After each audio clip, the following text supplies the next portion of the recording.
इसका इससे कोई लगाव जुड़ाव नहीं है। भारतीय जनता पार्टी पीछे नहीं देखती है। अनेक नए नए विधायक आ रहे हैं, कम उम्र के विधायक जीत के आ रहे हैं और इसमें राष्ट्रीय स्वयंसेवक संघ की सहमति के बगैर तो हुआ नहीं होगा। कि बिहार चुनाव में भारतीय जनता पार्टी ने प्रचंड जीत हासिल करने के बाद बिहार से ही राष्ट्रीय कार्यकारी अध्यक्ष क्यों चुना?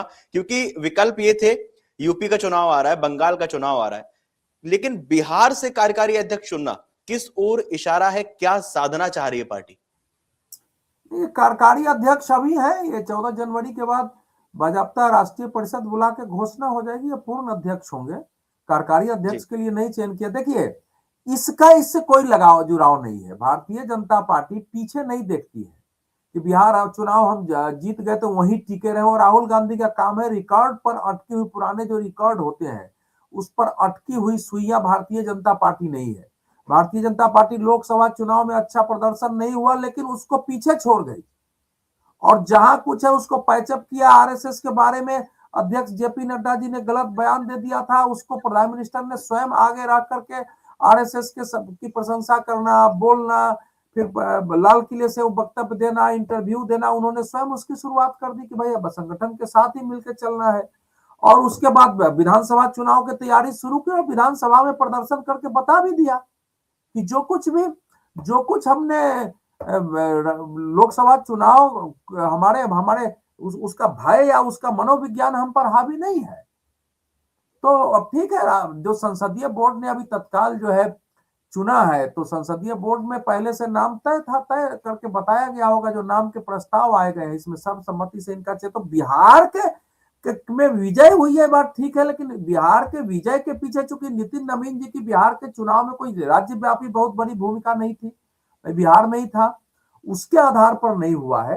ये 45-46 साल के एक व्यक्ति को बनाया गया है, 5 बार का विधायक है, तो उसका एक अनुभव है। युवा मोर्चा में राष्ट्रीय महासचिव रहने का एक अनुभव है, प्रदेश में युवा मोर्चा का अध्यक्ष रहा है, वो अनुभव है। और ऐसा परिवार है जिस परिवार में संघ के लोगों का आना जाना है और संघ से जुड़ा हुआ परिवार रहा है।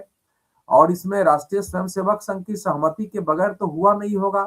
अब चूंकि पटना में मोहन भागवत जी का भी एक समय केंद्र पटना था जब वो क्षेत्र प्रचारक थे।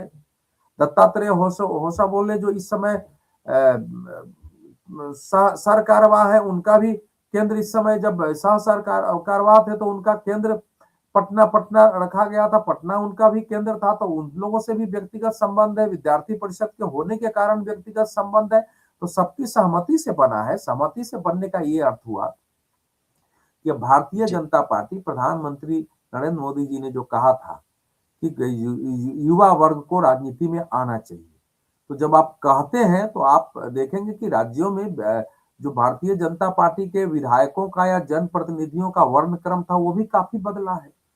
अनेक नए नए विधायक आ रहे हैं, कम उम्र के विधायक जीत के आ रहे हैं, उसके कारण जो पार्टी में पुरानी पीढ़ी के लोग हैं उनको समस्या भी पैदा होती है और उसको लगता है कि किसको टिकट दे दिया है, लेकिन अब वो पार्टी में बदलाव कर रहे हैं तो कर रहे हैं और उसी हिसाब से जो है अध्यक्ष का चयन हुआ है।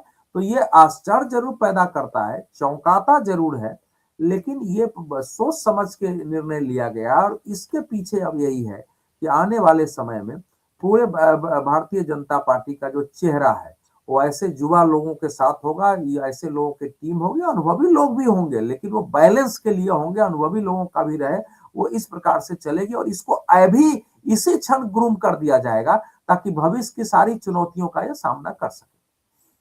अगर आप ये वीडियो YouTube पर देख रहे हैं तो हमारे चैनल को सब्सक्राइब कर बेल आइकन दबाएं और Facebook पर देख रहे हैं तो हमारे पेज को लाइक करें।